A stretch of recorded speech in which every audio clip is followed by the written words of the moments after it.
when you want big things for yourself, you literally cannot afford, and I mean cannot afford, to have anybody in your life that even brings you down slightly or you feel neutral about, because you cannot afford to have any of your time, energy wasted. And this is a thing.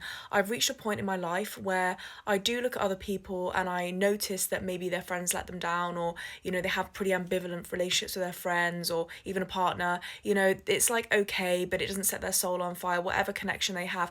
I literally look at them and I'm like, I actually can't afford to even have relationships that I feel relatively neutral about. I can't have anything that affects my energy, because when you have people in your life, as even if they're neutral, they are subconsciously and like in the background draining your energy. Like on a computer, where there's like background stuff going on, like the cache builds up. I don't know if it's cache.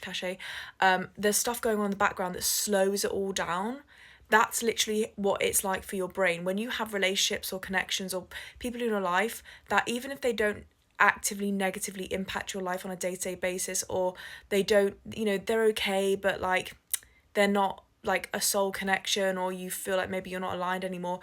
Even the ones where you feel neutral about them will affect your energy, will affect your energy field, will affect your ability to show up for yourself in your endeavors, in your success, in, building something great for yourself. That's why they say it's lonely at the top. It's because the people at the top are so discerning, like so acutely discerning, that they will not have anybody, even if they feel neutral about them, even if they feel like, then they could take it or leave it, like whatever the relationship is. They are so discerning that they will even leave those friends or those connections at the door, because they recognize that it affects their energy, even in the background, even when they're not doing anything actively bad. It is dead weight that they can't afford to have weighing on their mind. So just know that it's okay if you're finding yourself like, look, I want to be more discerning. I even don't want those relationships that do kind of like nothing for me, bad or good.